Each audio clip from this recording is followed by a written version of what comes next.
Scale के बारे में आज जानकारी लेना है।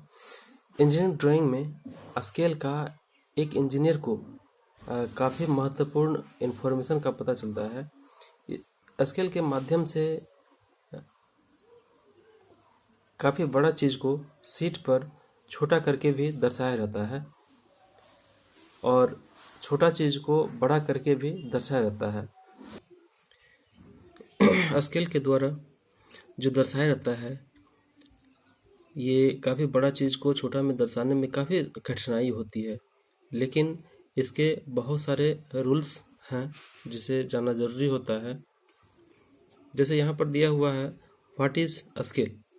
यह है पैमाने का वह चिन्ह जिसकी मदद से किसी वस्तु के माप को छोटा या बड़ा करके ड्राइंग शीट पर बनाया जाए, उसे स्केल या पैमाना कहते हैं।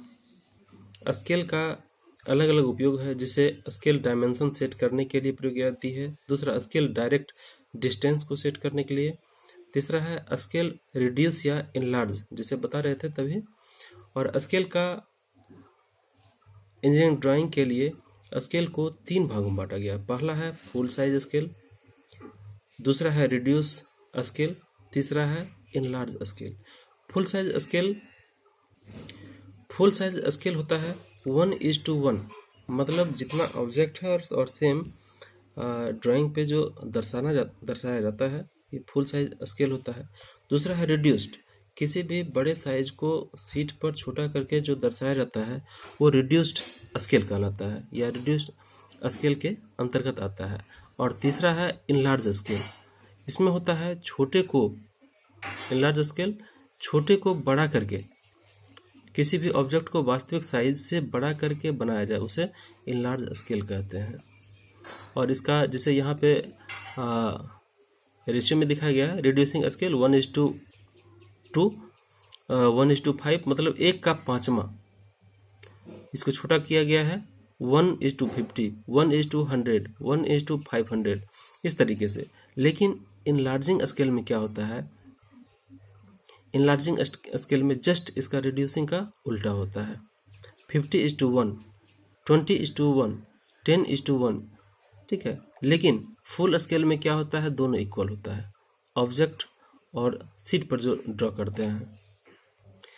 अब इसके बाद जानते हैं कि रिप्रेजेंटेटिव फैक्टर, जिसे RF कहते हैं या इसे स्केल फैक्टर भी कहते हैं या शॉर्ट फॉर्म में SF कहते हैं। तो RF या SF का ड्राइंग शीट पर काफ़ी महत्वपूर्ण योगदान होता है, ठीक है। तो ऑब्जेक्ट की दी गई डिस्टेंस और एक्चुअल डिस्टेंस के अनुपात को रिप्रेजेंटेटिव फ्रैक्शन या RF कहते हैं, जो भी ड्राइंग शीट पर ऑब्जेक्ट की दी हुई वस्तु है। एक फार्मूला होता है RF इक्वल टू होता है distance of the object on drawing sheet by actual distance of the object. ये होता है RF या SF का है।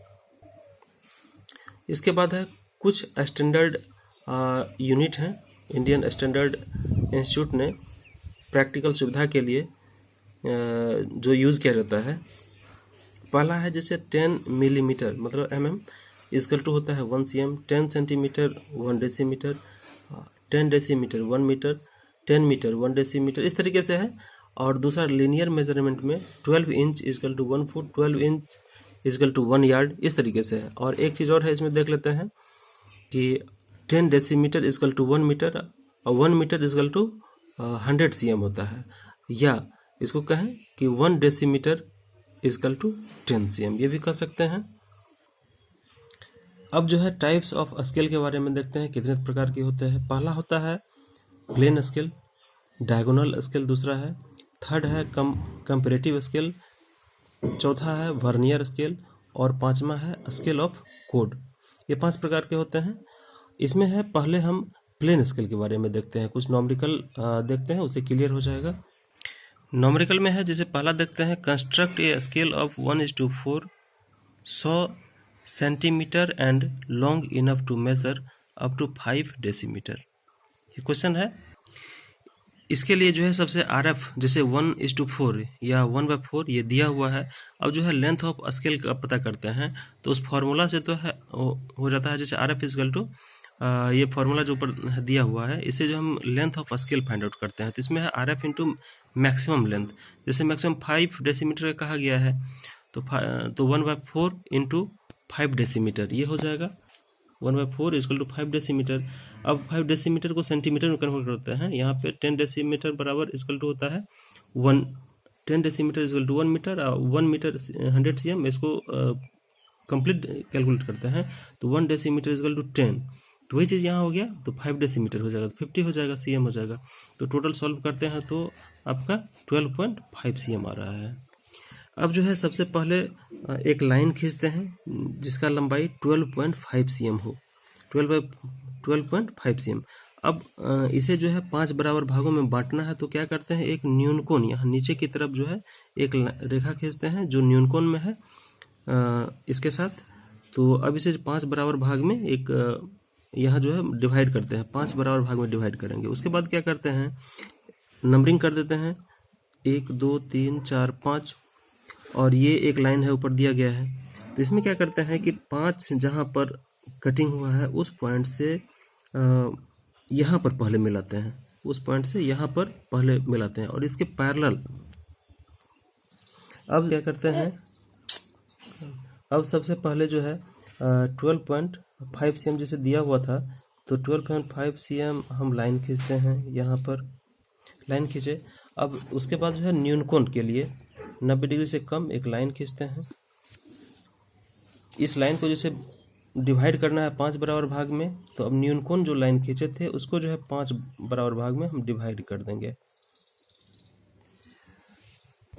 अब इसे जैसे 5 बराबर भाग में डिवाइड करने के लिए यहाँ 5 जगह कटिंग किए इसके माध्यम से जो है, ठीक है। अब जो है यहाँ से जैसे 1 2 3 4 5 पॉइंट हुआ तो 5वां पॉइंट जो था उसको यहाँ जैसे 12.5 cm जो खींचे थे तो पहले इसको मिलाएंगे, मिला दिए। उसके बाद इसी के पैरेलल समांतर जिसको कहते हैं, समांतर यहाँ जो है दूसरा लाइन खींचे, तीसरा लाइन खींचे, चौथा, पांचवा, इसी के समांतर करना है। तो इस तरीके से यहाँ से अब 0 1 2 3 4 ये लाइन खींचेंगे। अब क्या करते हैं, इसके बाद 1 cm का लाइन इस एक खड़ा लाइन खींचते हैं यहाँ पे, इसके ऊपर जो है जो 12.5 cm खींचे थे उसके ऊपर खड़ा लाइन इस वो एक लाइन खींचते हैं। दूसरा इस साइड जो है 1 cm खींचते हैं दूसरे बगल। अब क्या किए, इसमें जो है 1 cm इधर और 1 cm इधर लाइन खींचे और दोनों को मिला दिए। उसके बाद 0 1 2 3 जो था इसके परपेंडिकुलर एक लाइन जैसे खींच दिए, 1 के 2 का 3 का 4 का खींच दिए। अब क्या करते हैं, नीचे तो डिवाइड हो गया था, अब ये 0 के पहले जो था उसको क्या करते हैं 10 भाग में डिवाइड करते हैं। तो अब इसको भी डिवाइड करना है 10 भाग, जैसे 5 भाग में इसको पूरे को किए थे, अब 10 भाग में इस छोटे को पार्ट को डिवाइड करना है। तो क्या करते हैं, एक न्यूनकोण ऊपर खींचते हैं और इसको जो है फिर कट कर किए थे 10 बार में कट करेंगे और यहाँ से जो लास्ट पॉइंट है और यहाँ 0 वाला पॉइंट, ये दोनों को मिलाएंगे और इसके पैरेलल फिर इसको मिलाते जाएंगे और लास्टली यहाँ तक आ जाएगा। तो फिर जो है जैसे 0 यहाँ था 1 2 3 तो ये हो गया और 0 के पीछे अब ये पतला लाइन जो था उसको 1 2 3 4 5 6 7 8 9 10 तक ये इंडिकेट कर देंगे। इस तरीके से करते हैं।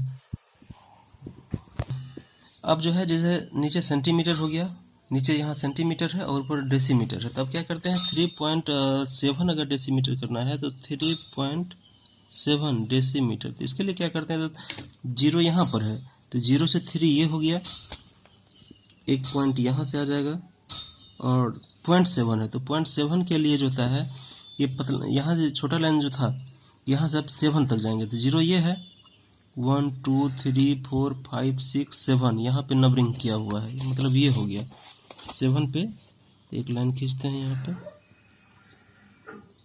इसके परपेंडिकुलर, ये हो गया और 3 के ये हो गया। तो अब ये जो लाइन हो गया आपका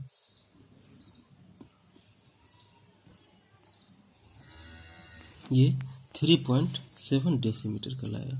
इसी तरीके से अलग अलग इस पे खींच सकते हैं, 3.9 कर सकते हैं, 2.4 कर सकते हैं। जैसे 2.4 करना है। तो 2 के लिए ये हो गया आपका इसके परपेंडिकुलर, यहाँ पर 2 हो गया, या 2 ही लेते हैं, 2.2 का खींचना है तो ये हो गया। तो इसमें जो है 2.2 डेसीमीटर ये कहलाएगा। बस